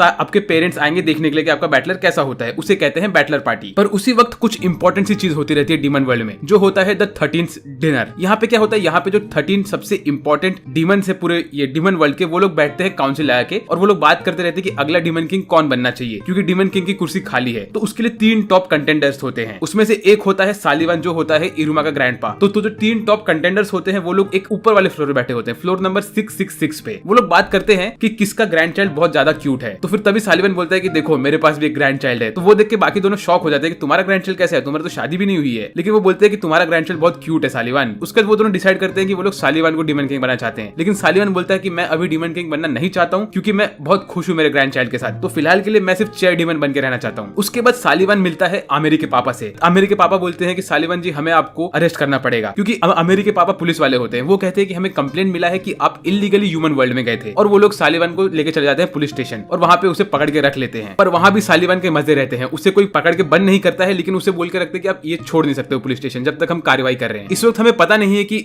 इन लोग को मालूम कैसे पड़ा कि सालिवान ह्यूमन वर्ल्ड में गया था, क्योंकि पुलिस वाला बोलता है कि उसे किसी ने टिप दी है, लेकिन किसने टिप दी है वो हमें पता नहीं है। फिर अगले ही दिन सारे बच्चे बहुत खुश रहते हैं कि उनका मतलब बैटलर पार्टी होने वाला है, तो उनके पेरेंट्स आएंगे। कुछ लोग नर्वस भी रहते हैं ये सोच के कि उनके पेरेंट्स आके क्या सोचेंगे। तो इरुमा बोलता है कि ये मेरे लाइफ में पहली बार हो रहा है कि मेरे पेरेंट्स मेरे स्कूल में आने वाले हैं। जो मेरी पुरानी जिंदगी थी वहां पे तो मेरे पेरेंट्स को घंटा फर्क नहीं पड़ता था, लेकिन यहाँ पे मुझे 100% पता है कि मेरे दादाजी आएंगे और मुझे चेयर करेंगे। ये सोच के थोड़ा नर्वस भी होता है और खुश भी होता है। उसके बाद सालिवान कालेगो को एक मैसेज भेजता है कि वो पुलिस स्टेशन में है तो वो आज का दिन अटेंड नहीं कर सकता है। तो फिलहाल के लिए कालेगो को इंचार्ज बनना पड़ेगा पूरे स्कूल का, और ऐसा रिप्रेजेंट करना पड़ेगा कि वो चेयर डीमन है। तो कालेगो सोचता है कि ऐसा क्यों हुआ कि सालिवान को पुलिस वालों ने क्यों पकड़ लिया, इसमें मुझे दाल में कुछ काला लग रहा है। उसके बाद इरुमा और उसकी गैंग जाती है उनके बैटलर क्लब में, और वहां पे वो लोग किरियो से बात करते हैं और वो लोग डिसाइड करते हैं कि वो लोग क्या करेंगे अपने अपने ये बैटलर क्लब के पार्टी के लिए। तो जब वो लोग जाते हैं देखने के लिए कि उनको क्या जगह दी गई है उनका डेमोन्स्ट्रेशन करने के लिए, तो देखते हैं बहुत छोटी सी जगह दी गई है। तो लोग सोचते हैं कि अभी हम करें ही क्या यहाँ पे। तो तभी इरुमा बोलता है क्यों ना हम फटाके चलाएं। तो फटाकों के बारे में किसी को पता ही नहीं होता है। वो कहता है पूरा आसमान है हमारे पास, तो हम बस फटाके चलाएंगे और ये बहुत अच्छा दिखेगा। तो वो लोग फटाके बनाने के प्रिपरेशन में लग जाते हैं, लेकिन उन्हें पता ही नहीं होता कि फटाके असल में कैसे दिखते हैं। तो वो लोग गन पाउडर लगाते हैं, बस ऐसे आग लगाते रहते हैं और चीजें फोड़ते रहते हैं। तो इरुमा बोलता है रुको, मैं तुम्हारे लिए एग्जांपल लेके आऊंगा। तो इरुमा फटाक से भाग के जाता है आमेरी के पास और उससे 8th वॉल्यूम लेता है फर्स्ट लव मेमोरी का और बोलता है कि आमेरी मुझे ये वॉल्यूम चाहिए क्योंकि मुझे फटाके बनाने हैं। तो पहले तो आमेरी उसे मना कर देती है, बोलती है कि मैं तुम्हें ये वॉल्यूम नहीं दे सकती, ये मेरे फैमिली का सीक्रेट रेलिक है, ऐसे वैसे बात करती है। फिर इरुमा का दिल टूट जाता है और वो कहता है ठीक है, मैं बगैर एग्जाम्पल के फटाके बनाऊंगा। तो फटाके सुनकर वो बहुत खुश हो जाती है। वो कहती है ठीक है, तुम इसे लेके जाओ, लेकिन कल शाम तक मुझे लाके वापस दे देना। तो इरुमा वो वॉल्यूम लेके जाता है, उसके क्लब में सबको दिखाता है और वो लोग फटाके बनाने का तैयारी शुरू करते हैं। और अब उनके पास एग्जाम्पल होता है कि कैसे बनाते हैं फटाकों को। तो जब वो लोग रात को एक्सपेरिमेंट करते हैं तो उनका फटाका प्रॉपर्ली फटता है और वो लोग खुश हो जाते हैं। फिर सोने के पहले वो लोग कोशिश करते हैं कि एक पिलो फाइट कर सके। तो वो लोग पिलो फाइट खेलते हैं। उसी वक्त हम लोग को किरियो बताता है कि उसका जो ब्लड लाइन मैजिक है वो होता है बैरियर, तो वो कहीं भी एक बैरियर खड़ा कर सकता है। फिर जैसे ये लोग मतलब रात को सोने की तैयारी करते रहते हैं तभी किरियो को फोन आता है और वो होता है ये येलो बाल वाला बंदा जो 13th की मीटिंग में भी प्रेजेंट था। और ये बंदा बोलता है कि इसने ही टिप दिया था पुलिस वालों को कि सालिवन गया था ह्यूमन वर्ल्ड में, और वो बोलता है उसका प्लान ये है कि उसको बाबिरू स्कूल को डिस्ट्रॉय करना है किरियो के साथ। तो अब हमें ये पता चल गया कि किरियो जो है वो अच्छा आदमी नहीं है और वो इरुमा का फटाका को यूज करेगा स्कूल को डिस्ट्रॉय करने के लिए। फिर उसके बाद अगले दिन सब टीचर्स ने एक वीडियो बनाया होता है जिसमें वो लोग बताते हैं कि बैटलर पार्टी के एंड में क्या होगा जो लोग जीतेंगे उनके साथ। वो कहते हैं जो लोग जीतेंगे उन्हें सबसे पहले तो मिलेगा उनका अपना स्पेशल बैटलर क्लब रूम, उसके बाद जो जीतेंगे उन्हें जो भी चीजें चाहिए उन्हें वो सब भी मिलेगी, और सबसे इंपॉर्टेंट चीज उनके जो क्लब का लीडर होगा उसके 2 रैंक अप हो जाएंगे और बाकी टीममेट्स के 1-1 रैंक अप हो जाएंगे। ये सुन के इरुमा बहुत खुश हो जाता है। वो बोलता है अगर हम जीत गए तो किरियो के लिए बहुत अच्छा होगा, वो लेवल 2 से लेवल 4 पे पहुंच जाएगा और लोग उसकी इज्जत भी करना शुरू कर देंगे। फिर उसके बाद सारे बच्चे लग जाते हैं अपने अपने बैटलर के प्रिपरेशन में। हमारे हीरोज जो कि है इरुमा, आस्मोडियस और क्लारा, ये लोग कोशिश करते हैं उनका लॉन्च पैड बनाने की और वो लोग सोचते हैं कि लॉन्च पैड जब बन जाएगा तो इसी के अंदर वो लोग उनका फायर क्रैकर रखेंगे और उसे यहीं से लॉन्च करेंगे। तब इरुमा पूछता है अरे किरियो कहाँ पे गया? तो आस्मोडियस बोलता है किरियो अभी जस्ट बोला कि उसे कुछ काम था और वो यहाँ से निकल गया। फिर इसके बाद दिखाते हैं कि किरियो एक हिडन रूम में घुसता है और वहां पे जाके वो बैठता है और वो सोचता है कि उसने उसके बड़े भाई से क्या बात की थी। तो वो बंदा उसे बोलता है कि किरियो हमें कुछ भी करके पूरे स्कूल को डिस्ट्रॉय करना है। इस वक्त सालिवन भी स्कूल में नहीं है जो कि बहुत अच्छी अपॉर्चुनिटी है और इसे डिस्ट्रॉय करने में हमें तुम्हारे एबिलिटी की जरूरत पड़ेगी और तुम्हारे मशीन की। किरियो अंदर बैठ के अपना काम करता ही रहता है कि तभी अचानक से इरुमा भी वहां पे आ जाता है। तो किरियो उससे पूछता है कि इरुमा तुम यहाँ पे कैसे आए? तो इरुमा उसे बोलता है कि मैं तो तुम्हें ढूंढ रहा था और तभी मेरी अंगूठी एक्टिवेट हो गई और वो मुझे खींच के यहाँ पे लेके आ गई। तो किरियो बोलता है अच्छा फिर ठीक है। फिर किरियो उसे दिखाता है कि उसके रूम में क्या क्या है और उसे बोलता है कि देखो इरुमा, इस रूम से तुम ठीक नीचे देखोगे तो नीचे तुम्हें जितने भी लोग दिख रहे हैं उन लोग को तुम नहीं दिखोगे क्योंकि यहाँ पे रूम में जो ये स्पेशल ग्लास लगा हुआ है इसके आर पर आवाज भी नहीं जाता है और यही सामने हमें स्कूल का बेल भी दिखता है। ये मेरा स्पेशल रूम है, मैं यहाँ पे आके अपना टाइम स्पेंड करता हूँ। फिर उसके बाद अगले सीन में वो लोग दिखाते हैं कि इरुमा की टीम ने उनका लॉन्च पैड बना दिया होता है, स्पेशली क्लारा ने उसको डेकोरेट किया होता है और फिर वो लोग कहते हैं कि अगले दिन बैटलर पार्टी स्टार्ट होने वाली है। सब लोग रेडी होकर स्कूल जाने लगते हैं। आस्मोडियस बोलता है अपने बटलर को कि मॉम को स्कूल में मत आने देना और उसी वक्त किरियो अपने आप से बात करते हुए कहता है इरुमा अब टाइम है हमारे स्पेशल इवेंट का। वो इरुमा से यहाँ बात नहीं करता है, वो असल में इरुमा को यूज करने वाला होता है। जैसा कि हमने पिछली बार देखा था कि बैटरा पार्टी बस स्टार्ट होने ही वाला होता है, तो यहाँ पे बैटला पार्टी स्टार्ट हो जाता है। उसमें सारे बच्चे मिलके अपने अपने बैटरा का प्रमोशन करते रहते हैं। कोई बोलता है उनके बैटरा में ये होता है तो कोई बोलता है उनके बैटरा में वो होता है। तो इरुमा और उसकी गैंग डिसाइड करती है कि वो लोग पूरे पार्टी में घूमेंगे यहाँ वहाँ और देखेंगे कि कौन सा बैटरा क्या करता है। लेकिन उसी वक्त किरियो उनसे कहता है कि उसे कुछ काम है और ये बोल के वो वहां से निकल लेता है। तभी इरुमा और उसकी गैंग घूमते घूमते एक खाना खाने वाले बैटरा के पास आती है और इरुमा 1 सेकंड के अंदर उनका सारा खाना खा लेता है। उसके बाद इरुमा और उसकी गैंग पहुंचती है साबनॉक के बैटरा के पास। वहां पे साबनॉक उनसे कहता है कि उनका बैटरा ने सोचा है कि वो लोग एक प्ले करेंगे जिसमें डीमन किंग का रोल साबनॉक निभाएगा। तभी साबनॉक और आस्मोडियस बात करते ही रहते हैं कि तभी इरुमा की पूरी क्लास वहां पे आ जाती है और वो सब उन्हें अपने अपने बैटरा के बारे में बताते रहते हैं। और तभी बातों बातों में इरुमा को लगता है कि क्या पता उनके बैटरा के फर्स्ट आने के चांसेस बढ़ जाएंगे, क्योंकि बैटरा पार्टी में ये इंपॉर्टेंट है कि आपका जो बैटरा है उसका जो फाइनल आउटकम है वो कितना अट्रैक्टिव है और कितना ही वो लोगों का अटेंशन ग्रैब करता है। तो इरुमा ने सोचा कि वो लोग तो पटाखे फोड़ने वाले हैं तो उससे तो लोगों का अटेंशन ग्रैब होगा ही, तो उनके बैटरा के जीतने के चांसेस बहुत बढ़ गए हैं, ऐसा उसे लग रहा था। उसके बाद आस्मोडियस क्लारा से कहता है कि इरुमा पटाखे फोड़ेगा क्योंकि वही डिजर्व करता है पटाखे फोड़ना। और तभी बातों बातों में क्लारा अचानक से उस कैनन में आग लगा देती है। ये देख के इरुमा आस्मोडियस बहुत डर जाते हैं और वो लोग उस कैनन को रोकने की कोशिश करते हैं, लेकिन वो लोग इसे रोक नहीं पाते हैं। वो कैनन में आग लग जाती है और उसकी जो स्ट्रिंग होती है वो स्ट्रिंग पूरी तरह से जल जाती है और उन्हें लगता है कि अब पटाखा फटने वाला है, लेकिन वो देखते हैं कि कुछ होता ही नहीं है। और तब आस्मोडियस बोलता है क्लारा ये तुमने क्या किया? तुम्हें पता भी है अगर अभी पटाखा फट गया होता तो हम लोग कुछ कर ही नहीं पाते कल के लिए। और तभी आस्मोडियस क्लारा से कहता है लेकिन क्लारा तुम मुझे ये बताओ कि तुमने इसके अंदर का पटाखा कहाँ पे रखा है? तो क्लारा बोलती है मैंने तो कहीं नहीं रखा पटाखे को, मेरे को लगा वो पटाखा अंदर ही है। तो तभी वो लोग सोचते हैं कि अरे किरियो गायब है और पटाखा भी गायब है, क्या पता किरियो तो पटाखा नहीं लेके गया हो। और फिर अगले सीन में हमें दिखाते हैं कि किरियो ने असल में पटाखा अपने पास रखा होता है और वो उसके रूम में बैठा होता है और वहां से वो लोगों को देख रहा होता है नीचे। फिर किरियो को एक फ्लैशबैक आता है उसके बड़े भाई का और उसमें हमें ये मालूम पड़ता है कि जो उसका बड़ा भाई है, ये येलो बाल वाला बंदा, इसने एक्चुअली किरियो का ब्रेन वॉश किया रहता है। और जैसे ही ये फ्लैशबैक खत्म होता है तो किरियो अपने गले का पेंडेंट तोड़ देता है और अपना मैजिक को एक्टिवेट करता है। उसके मैजिक से ऐसा होता है कि पूरे स्कूल में हर जगह बैरियर्स बन जाते हैं और हर जगह इनविंसिबल वॉल्स बन जाते हैं जिसके आर पर कोई जा नहीं पाता है। उसके बाद अगले ही सीन में हमें दिखाते हैं कि सारे बच्चे वो वॉल के आसपास निकलने की कोशिश करते हैं और हर एक बच्चा कहीं ना कहीं फंस गया रहता है इस वॉल की वजह से। और तभी ही इरुमा और उसकी गैंग को स्ट्राइक होता है कि ये जो वॉल बने हुए हैं ये एग्जैक्टली किरियो के बैरियर के जैसे लगते हैं। और तभी दूसरे साइड काले को कोशिश करता है इन सब वॉल्स को तोड़ने की अपने फेमिलियर के हेल्प के थ्रू। उसका फेमिलियर होता है कैरेबुलस। तो काले को जैसे ही बैरियर को तोड़ता है बैरियर वापस से बन जाता है। तो ये देख के काले को सोचता है कि ये मैजिक तो किसी ऐसे बंदे ने किया होगा जो लेवल 9 या लेवल 10 का हो। और तभी काले को स्ट्राइक होता है कि इस वक्त तो जो हमारे चेयर डीमन है, जो कि है इरुमा के ग्रैंडपा, वो भी स्कूल में नहीं है। तो मुझे लगता है कि ये किसी की सोची समझी चाल है जिसने सालीवान को, जो कि है इरुमा के ग्रैंडपा, उनको स्कूल के बाहर निकाला और स्कूल के ऊपर ऐसा अटैक किया है। और उसके बाद काले को एक प्लान बनाता है और कहता है डाली सेंसे को कि आप जाके अनाउंस करो कि ये जो चीजें हो रही है ये सब हमारे प्लान का ही हिस्सा था और ये एक स्पेशल मूव है जो कि एक सरप्राइज है आप सबके लिए। आप लोग को इस मेज में बच के बाहर निकलना है और जो भी पहले बाहर निकल जाएगा उसे हम प्राइज देंगे। काले को ये इसलिए कहता है ताकि सारे स्टूडेंट पैनिक ना करें। और फिर काले को तभी रॉबिन सेंसे के साथ सारे बैरियर्स को तोड़ के आगे बढ़ता रहता है अपनी इन्वेस्टिगेशन निकालने के लिए। फिर कुछ समय बाद सारे टीचर्स की मदद के थ्रू 80% बच्चे अपने कोर्टयार्ड में पहुंच जाते हैं। और तभी हमें मालूम पड़ता है किरियो एक एक करके सारे बच्चों को उसी मिडिल कोर्टयार्ड एरिया में पहुंचा रहा रहता है। और तभी किरियो नोटिस करता है कि एक बंदा दौड़ के उसकी तरफ आ रहा होता है। तो वो कहता है ये तो इरुमा ही होगा, लेकिन इरुमा मेरे पास कैसे आया, मैंने तो मेरा पेंडेंट तोड़ दिया है, तो उसे मेरी एग्जैक्ट लोकेशन मालूम ही नहीं रहनी चाहिए। और तभी हमें फ्लैशबैक मिलता है कि इरुमा ने असल में क्लारा और आस्मोडेस के हेल्प के थ्रू यहाँ पे पहुंचा होता है। क्लारा ने अपने जेब से बनाया होते हैं वो सब डॉल्स को, जो डॉल हर जगह जा जाके एरिया निकालते हैं कि कहाँ पे एरिया है निकलने के लिए और कहाँ पे ब्लॉक्ड है पूरा एरिया। और इरुमा फोन पे रहता है आस्मोडियस के साथ और आस्मोडियस उसे प्रॉपर कम्युनिकेशन करके मैप के थ्रू बताता रहता है कि उसे कहाँ जाना है। और तभी इस साइड पे काले को सेंसे ने ढूंढ लिया रहता है कि ये सब के पीछे किरियो ही है, क्योंकि वो सारे बच्चों के नोट्स के थ्रू जाता रहता है कि किस बच्चे के पास कौन सी एबिलिटी है। और उसी वक्त किरियो अपने मेन वेपन को यूज करने वाला होता है, जो मशीन उसने बनाया होता है उसको वो एक्टिवेट करता रहता है और उसमें वो पटाखा लगाया रहता है उसने। तो फिर इरुमा जैसे तैसे करके किरियो के स्पेशल रूम के पास पहुंच जाता है और वो दीवार में उस ब्रिक को अंदर दबाता है और गेट खोल देता है, लेकिन देखता है कि उसके सामने एक और बैरियर है। तो वो किरियो से कहता है किरियो इस बैरियर को खोल दो।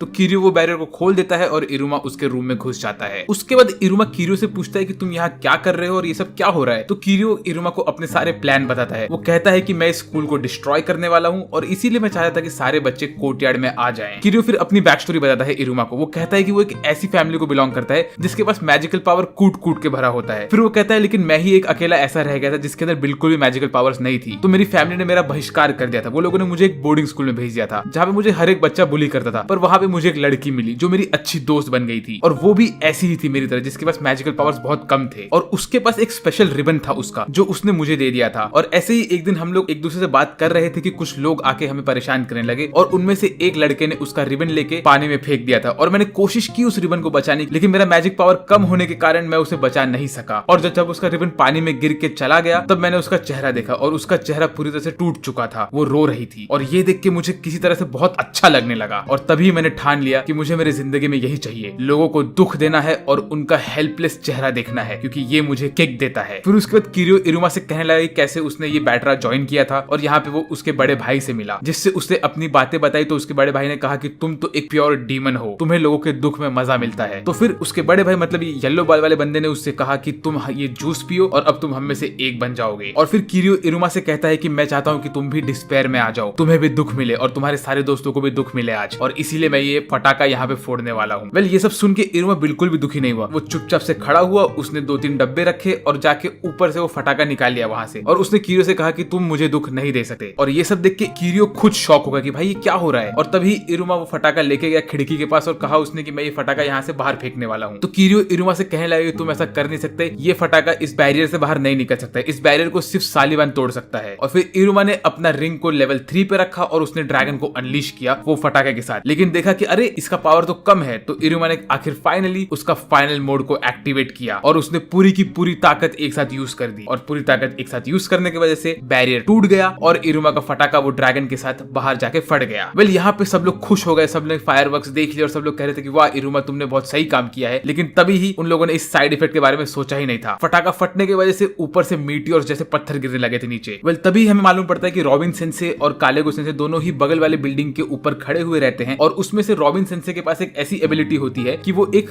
धनुष बाण से बाण मार सकता है, और जो उसका एरो है वो एरो किसी भी चीज के थ्रू पास ऑन होके उसके पर्टिकुलर टारगेट के पास पहुंच जाता है। तो रॉबिन सेंसे ने क्या किया होता है, उसने उस एरो में एक लेटर लिखा होता है जो कि उसने सालिवान के थ्रू मारा होता है कि भाई ये लेटर सालिवान के पास पहुंच जाए और वो फटाक से स्कूल में आ जाए। तो लेटर सालिवान के पास पहुंचता है, सालिवान लेटर पढ़ता है और फटाक से स्कूल में भाग के जाता है, और जैसे ही वो स्कूल में पहुंचता है तो देखता है कि ऊपर से पत्थर गिर रहे होते हैं, और तब सालिवान अपना मैजिक यूज करता है, और इसका पहला ही मैजिक ये होता है कि वो टाइम को रोक देता है। वो लिटरली टाइम को रोक के सारे मीटियोर को खींच लेता है अपने पास और उन्हें स्कूल के बाहर फेंक देता है। फिर उसके बाद अगले सीन में हमें दिखाते हैं कि इरुमा सालिवान के गोद में लेटा हुआ रहता है और सो रहा होता है। तब इरुमा सालिवान से पूछता है कि सब कुछ ठीक है कि नहीं, तो सालिवान कहता है कि सब कुछ एकदम ठीक है, और फिर इरुमा पूछता है कि किरियो के साथ क्या हुआ। तो सालिवान बताता है कि सालिवान और सारे के सारे टीचर्स जब इस रूम में आए तो किरियो यहाँ पे शांति से बैठा हुआ था, और फिर बॉर्डर पेट्रोल पुलिस ने किरियो को गिरफ्तार कर लिया और वो उसे लेके चले गए यहाँ से। और फिर उसके बाद सालिवान इरुमा को अपने कंधे पे बैठाता है और उसे खिड़की के पास लेके जाता है, और वो दिखाता है कि सब के सब बच्चे इरुमा के फायरवर्क्स की वजह से बहुत खुश हो गए थे। और ऐसे ही करते करते रात की सुबह हो जाती है, और फिर सुबह में सारे के सारे बच्चे अपने अपने बैटरा का प्रिपरेशन शुरू करते हैं। तभी इरुमा और उसकी गैंग वहां पे घूमती रहती है, सारे बैटरा को देखती रहती है, लेकिन तभी क्लारा की पूरी फैमिली वहां पे आ जाती है और वो लोग एक गाना गाते हैं। उसके बाद आस्मोडियस की मॉम भी वहां पे आ जाती है जो कि इरुमा के साथ फ्लर्ट करने लगती है। उसके बाद इरुमा सोचता है कि अरे यार ये कितना अच्छा है, सबके पेरेंट्स यहाँ पे आए हुए हैं, काश मेरे भी पेरेंट्स यहाँ पे आए होते। और तभी इरुमा के दादाजी और ओपेरा दोनों वहां पे आ जाते हैं और इरुमा के साथ पूरा दिन साथ में बिताते हैं। वो लोग एक एक बैटरा को चेकआउट करते हैं और एंड में वो लोग एक फोटो भी खिंचाते हैं, फैमिली फोटो। मीनवाइल ओपेरा सारे के सारे चैलेंजेस को कंप्लीट करता रहता है और एक से एक गिफ्ट पाता रहता है। तो फिर कुछ बच्चों के पेरेंट्स आते हैं कालेगो सेंसे के पास और कंप्लेन करते हैं कि एक बड़ा सा आदमी बच्चों के गेम्स जीत रहा है और सारे के सारे प्रेजेंट दे रहा है। तो कालेगो भी बड़ा थाट में आता है कि भाई चलो जाओ, मैं इस इंसान से बोलूं कि तुम ये गलत कर रहे हो। लेकिन जैसे ही वो देखता है कि ओपेरा होता है वहां पे, तो वो उसे देख के भाग जाता है वहां से, पता नहीं क्यों, लेकिन कालेगो भाग गया यहाँ से। और फिर ऐसे ही वहां का उनका दिन खत्म होने वाला होता है, और तभी ही ब्रॉडकास्ट वाले लोग ब्रॉडकास्ट करते हैं कि अभी हम डिस्कस करने वाले हैं कि कौन सा बैटरा जीता है इस पूरे फंक्शन को। और इरुमा और उसकी गैंग अपनी सांसें रोके खड़ी रहती है, और तभी ही ये एपिसोड यहाँ पे खत्म हो जाता है। तो लास्ट टाइम हमने देखा था कि इनका बैटरा पार्टी ऑलमोस्ट कंप्लीट हो चुका था और ये लोग रिजल्ट्स अनाउंस करने ही वाले थे कि कौन सा बैटरा फर्स्ट आया है। तो यहाँ पे जो अनाउंसर होता है वो कहता है कि हम अभी रिजल्ट्स अनाउंस करने वाले हैं, लेकिन हम डायरेक्टली नहीं बताएंगे कौन सा बैटरा फर्स्ट आया है। पहले हम बताएंगे थर्ड नंबर पे कौन सा था, सेकंड पे कौन सा था और फर्स्ट पे कौन सा था। तो वो लोग कहते हैं कि थर्ड नंबर पे जो बैटरा आया था वो था सक्यूबस बैटरा। क्यों? क्योंकि वो लोगों ने लोगों को शांत किया था जब यहाँ पे सब लोग फंस गए थे इस पजल के अंदर। उसके बाद सेकंड नंबर पे आता है द न्यू मैजिक्स बैटरा। ये लोगों ने नए नए मैजिक इन्वेंट किए थे, इसीलिए इस वजह से इन लोग को सेकंड प्राइज दिया गया है। और अब बारी आती है नंबर 1 बैटरा की। इस वक्त हर एक बैटरा वाले सोचे थे कि इनको मिलने वाला है फर्स्ट प्राइज, बट इन लोगों ने अनाउंस किया कि फर्स्ट प्राइज मिला है ब्रॉडकास्ट बैटरा को। वो भी क्यों? क्योंकि पूरे इवेंट के टाइम पे ब्रॉडकास्ट बैटरा ही था जो हर एक चीज को प्रॉपर्ली ब्रॉडकास्ट कर रहा था और लोगों को इंस्ट्रक्शंस दे रहा था। तो इसी वजह से इरुमा और उसकी गैंग को कोई भी प्राइज नहीं मिला। और इसी वक्त कालेगो स्टेज पे आता है और वो माइक लेके कहता है मुझे एक बात अनाउंस करना है। यहाँ पे एक ऐसी चीज हुई थी जिसकी वजह से इस बैटरा को मुझे पनिश करना चाहिए, पर मैं इन्हें प्राइज देने वाला हूँ। और ये बैटरा का नाम है द मैजिकल एपरेटिस बैटरा, और ये इरुमा का बैटरा था। कालेगो कहता है कि इस बैटरा में किसी भी एक मेंबर को, जो बैटरा वाले डिसाइड करेंगे किसको, उसका हम एक रैंक अप करेंगे। इसका रीजन ये है कि इस बैटरा ने बहुत अच्छा प्रदर्शन किया था उनके बैटरा का, और वो लोगों ने हमारा हेल्प भी किया था किसी एक चीज में जिसे हम रिवील नहीं कर सकते। तो फिर आस्मोडियस और क्लारा इरुमा को आगे करते हैं, और फिर कालेगो इरुमा का रैंक 2 से रैंक 3 पे लेके जाता है और इरुमा को वार्निंग देता है। कहता है कि तुमने इस बार चीजें अपने हाथों में ले ली थी जो तुम्हें नहीं करना चाहिए। अगर तुम किसी प्रॉब्लम में फंस रहे हो तो तुम मुझे बुलाओ, मैं तुम्हारा फेमिलियर भी हूँ और तुम्हारा टीचर भी हूँ। फिर अगले दिन हमें दिखाते हैं कि इरुमा वापस से आमेरी के साथ बैठा होता है और वो उसे मांगा पढ़ के बता रहा होता है। और तभी ही आमेरी देखते ही खिड़की के बाहर उसको उसके पापा दिखते हैं। तो आमेरी इरुमा से कहती है कि इरुमा तुम रुक जाओ, मुझे कुछ काम है, मैं काम करके आती हूँ। तो फिर इरुमा भी वहां से बाहर निकल लेता है और सोचता रहता है कि क्या हुआ, आमेरी इतने जल्दबाजी में क्यों भाग गई। और तभी इरुमा को पीछे से धक्का लगता है, तो वो देखता है तो उसके पीछे खड़े होते हैं आमेरी के पापा। लेकिन ये बात उसे पता नहीं रहती है। आमेरी के पापा इरुमा को लेते हैं अपने साथ और जाके एक बेंच पे बैठ जाते हैं। वहां पे वो इरुमा से बात करते हैं, उससे कहते हैं कि मैं एक्चुअली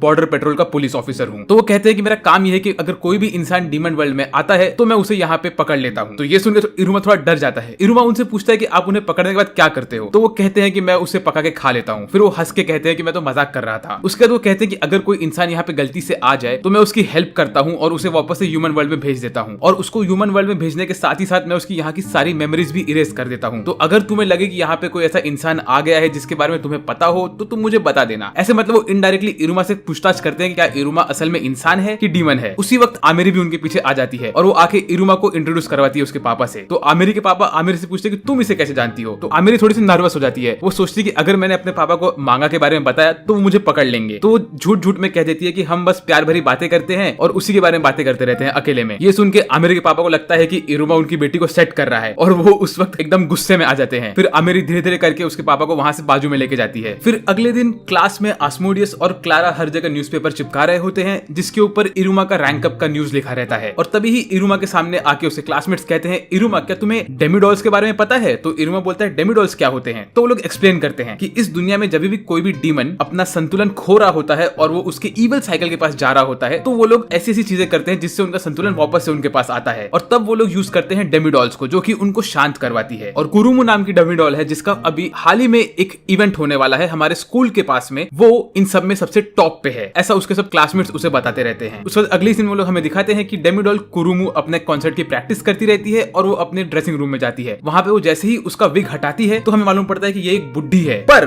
रुको रुको रुको, ये कोई बुड्ढी नहीं है, ये तो इरुमा की क्लासमेट ही है जो सफेद बाल वाली रहती है और हमेशा शांत शांत सी खड़ी रहती है। फिर ये अपनी बैक स्टोरी हमें बताती है कि कैसे ये एक ऐसे फैमिली को बिलोंग करती है जो लोग आइस मैजिक यूज करते हैं और इसके फैमिली मेंबर्स कभी इससे खुश नहीं रहते थे। इसकी मॉम हमेशा इसके बाकी के सिबलिंग्स को स्माइली फेस देती थी लेकिन इसे पोकर फेस देती थी। इसका रीजन ये था कि इसका मैजिक इतना अच्छा नहीं था। तभी कुरुमु सोचती है कि वो उसका क्यूटनेस का यूज करेगी क्योंकि वो बचपन से ही इतनी क्यूट थी कि लोग हमेशा उसके आसपास आते थे और खुश हो जाते थे। फिर वो ऐसे ही अपने ड्रेसिंग रूम में बैठी होती है और न्यूज़पेपर पढ़ती होती है तो वो देखती है कि वापस से इरुमा न्यूज़पेपर में सबसे फर्स्ट खड़ा था। तो उसे गुस्सा आता है, वो कहती है कि मैं इतना कोशिश करती हूँ हमेशा टॉप पे आने की, पर ये इरुमा हमेशा मेरे रास्ते में आ जाता है। ऐसे गुस्से में आके वो अपना आइस मैजिक यूज करती रहती है और तभी उसकी मैनेजर उसके रूम में आती है और उससे कहती है, कुरुमु तुम ऐसा मत करो, तुम अगर आइस मैजिक यूज करोगी तो लोगों को तुम्हारा सीक्रेट पता चल जाएगा। तो वो ठंडी होती है और वापस से बाहर जाती है स्टेज पे देखने के लिए कि कितने लोग आए हैं कॉन्सर्ट में। और तभी ही वो देखती है कि वहां पे इरुमा भी रहता है। ये देख के वो थोड़ी सी भड़क जाती है। वेल इसके बाद हमें बैक स्टोरी मिलता है कि इरुमा को असल में ब्रॉडकास्ट बाट्रा ने उनके रूम में बुलाया था और वहां पे जो उनका प्रेसिडेंट होता है उसने इरुमा को टिकट दिए होते हैं कुरुमी के कॉन्सर्ट के। क्यों? क्योंकि उसे लगता था कि असल में इरुमा के फायरवर्क्स को ही जीतना चाहिए था टॉप रैंक, मगर उसे नहीं मिला। तो उसने सोचा कि मैं इरुमा को ये टिकट दे देता हूँ। तो इरुमा जैसे ही कॉन्सर्ट पे पहुंचता है वहां पे वो लकी विनर बन जाता है और उसे मिलता है मौका कुरुमु से 1-on-1 बैठ के डिस्कशन करने का। वेल इरुमा कुरुमु के साथ बैठा रहता है उसके रूम में और उससे बात करता रहता है। तभी कुरुमु कोशिश करती है कि वो इरुमा के ऊपर थोड़ा सा रौब झाड़ सके और तभी इरुमा कहता है कि तुम ऐसे कैसे कर लेती हो, तुम पढ़ाई भी करती हो और उसके साथ साथ तुम अपना ये काम भी करती हो, तुम तो बहुत सही हो। इरुमा कहता है कि मैं बहुत कोशिश करता हूँ कि मैं लोगों की नजरों में ना हूँ, फिर भी मैं बगैर कोशिश किए भी उनके नजरों में आ जाता हूँ। ये सुनकर कुरुमु बहुत भड़क जाती है और वो अपनी सारी पावर्स एक साथ यूज करने लग जाती है। वेल फिर वो थोड़ी ठंडी हो जाती है वापस से और इरुमा उससे कहता है कि चलो बाय, मिलते हैं स्कूल में। तो कुरुमु को मालूम पड़ जाता है कि इरुमा को पता चल गया कि कुरुमु कौन है। तो कुरुमु इरुमा को अपने पास लेके आती है और बोलती है तुम्हें कैसे पता चला कि मैं ही कुरुमु हूँ, तुम्हारी क्लासमेट। तो इरुमा बोलता है कि तुम हमेशा अपने मुट्ठी बांध के रखती हो और अपने अंगूठे को अपने मुट्ठी के अंदर रखती हो, इसी वजह से मुझे लगा कि तुम ही कुरुमु हो और तुम्हारे चश्मों ने भी मुझे ये बताया था। वेल ये सब सुनने के बाद कुरुमु थोड़ी सी टेंशन में आ जाती है और वो उसके सारे पावर्स वापस यूज करती है और उसकी तबियत खराब हो जाती है। और फिर कुरुमु की मैनेजर उनके रूम में आती है और वो इरुमा से पूछती है कि अरे ये क्या हो गया, अभी कुरुमु की तबियत कैसे खराब हो गई? तो इरुमा बोलता है कि पता नहीं, वो बस बैठी थी और उसने उसके सारे पावर्स यूज कर लिए और वो गिर गई। तो उसकी मैनेजर कहती है कि कुरुमु के साथ हमेशा ऐसा होता है, जब भी वो उसके पावर्स यूज कर लेती है तो उसकी बॉडी अनस्टेबल हो जाती है। अब हमें किसी डॉक्टर को बुलाना पड़ेगा, लेकिन कुछ ही घंटों में उसका कॉन्सर्ट भी स्टार्ट होने वाला है और सारी ऑडियंस भी आ गई है। वेल कुरुमु को जल्दी से ठीक करने का एक रास्ता और है, वो है अगर हम उसकी फैमिली मेंबर्स को यहाँ बुलाए, लेकिन उनको भी आते आते बहुत लेट हो जाएगा। अब क्या करें? इस प्रॉब्लम में वो लोग फंस जाते हैं। तभी वो लोग सोचने लगते हैं कि वो लोग क्या कर सकते हैं और उन्हें कोई रास्ता नहीं मिलता है। फिर अगले सीन में हमें दिखाते हैं कि कुरुमु अपनी नींद से उठती है और वो सुनती है कि लोग बहुत खुश हो रहे हैं बाहर। तो जाके बाहर देखती है कि क्या हो रहा है, लोग ऐसे खुश क्यों हो रहे हैं, कॉन्सर्ट तो मिस हो गया था उसका। लेकिन वो देखती है कि 3 लोग कॉन्सर्ट को चालू रखे रहते हैं। वो लोग होते हैं इरुमा, आस्मोडियस और क्लारा। ये देख के वो थोड़ी हैरान हो जाती है। तभी उसकी मैनेजर उसे बताती है कि तुम्हारे पेरेंट्स यहाँ पे आए थे और उन्होंने तुम्हारी तबियत ठीक कर दी थी। उसी वक्त इरुमा और उसकी गैंग मुझसे आके बात कर रही थी कि हम क्या करें, आपके हेल्प किस तरह से कर सके। तभी ही वो लोगों ने सोचा कि वो लोग खुद एक ओपनिंग एक्ट परफॉर्म करेंगे डेमिडॉल बनके, और बस वही हो रहा है यहाँ पे। और तभी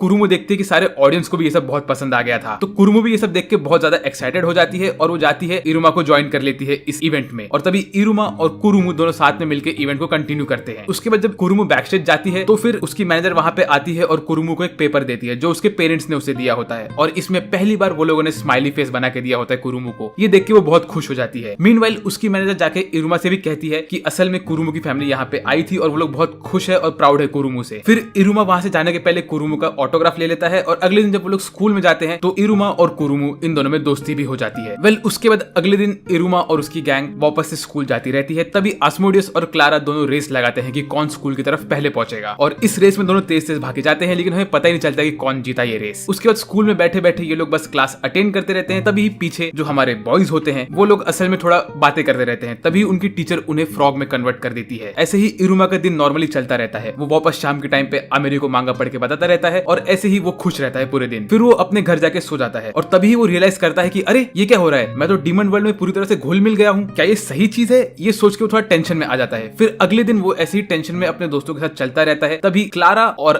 आस्मोडियस दोनों ये चीज देखते हैं कि इरुमा एकदम टेंशन में है, तो उन्हें लगता है कि इरुमा असल में बहुत थक गया है। तो वो लोग डिसाइड करते हैं कि वो लोग इरुमा के लिए खाना बनाएंगे और उसे वो खाना देंगे ताकि वो खुश हो जाए। तो पहले तो आस्मोडियस और क्लारा दोनों मिलकर खाना बनाते रहते हैं इरुमा के लिए, लेकिन उनके बीच में झगड़ा होने लगता है। तो वो लोग डिसाइड करते हैं कि दोनों अलग अलग करके खाना बनाएंगे और जिसका खाना इरुमा को पसंद आएगा वो इरुमा का बेस्ट फ्रेंड बन जाएगा। तो उसके बाद आस्मोडियस अपने घर में बैठ के खाना बनाता रहता है और वहां पे क्लारा अपने घर में बैठ के खाना बनाती है। क्लारा अपने खाने में उसकी सारी मनपसंद चीजें मिक्स कर देती है और उसकी मॉम उसका हेल्प करती है खाना बनाने में। और इस तरफ आस्मोडियस एक से एक अच्छा डिश बनाता है इरुमा के लिए, लेकिन वो सोचता है कि इसमें से कोई भी स्पेशल है ही नहीं। तो आस्मोडियस का बटलर उसका हेल्प करता है, कहता है कि आप फिश क्यों नहीं बनाते हो इरुमा के लिए, लेकिन आस्मोडियस को फिश से बहुत डर लगता है। तो जैसे तैसे रात भर मेहनत करके इरुमा के लिए डिश बना के लेके जाता है। अगले दिन इरुमा बैठता है और दोनों का डिश टेस्ट करता है और कहता है कि दोनों ही बहुत लाजवाब है, पर अगर मैं इन दोनों डिश को एक साथ मिला के खाऊं तो इसका टेस्ट और भी बढ़ जाता है। ये कह के इरुमा बोलता है कि दोनों ही डिश बहुत अच्छे थे। और फिर ये देख के आस्मोडियस और क्लारा दोनों के बीच में दोस्ती वापस से हो जाती है। और इसके साथ ही इस एनिमे का पहला सीजन यहाँ पे खत्म हो जाता है। लेकिन ये खत्म होने के पहले ही वो लोगों ने हमें सीजन 2 का एक ट्रेलर दिया रहता है, जिसमें इरुमा के ग्रैंडपा उसके रूम में जाते हैं और इरुमा को बोलते हैं गुड मॉर्निंग इरुमा, और तभी इरुमा बोलता है अरे ओए चुप हो जाना। और यहाँ पे इरुमा एकदम से बदला बदला दिखता है और ऐसा क्यों हुआ ये हमें मालूम पड़ेगा सीजन 2 में, जिसको मैं बहुत जल्दी कवर करने वाला हूँ चैनल पे। अगले एक हफ्ते के अंदर मैं सीजन 2 का पहला एपिसोड बना के डाल दूंगा चैनल पे। तो अगर आप उसे मिस नहीं करना चाहते तो प्लीज सब्सक्राइब करिए चैनल को और मुझे बताइए कमेंट करके कि आपको ये वाला एपिसोड कैसा लगा और ये पूरा सीजन कैसा लगा। वेल, आज के लिए बस इतना ही मेरी तरफ से। अगर आपको वीडियो पसंद आए तो प्लीज लाइक करिए वीडियो को, सब्सक्राइब करिए चैनल को अगर आप नए हो चैनल पे तो, और उसके साथ साथ कमेंट करके मुझे आपके थॉट्स भी बताइए। मेरी तरफ से आज बस इतना ही। मेरा नाम है सास भट्ट और मैं बात करूंगा आपसे अगले वीडियो में। तब तक के लिए बाय बाय।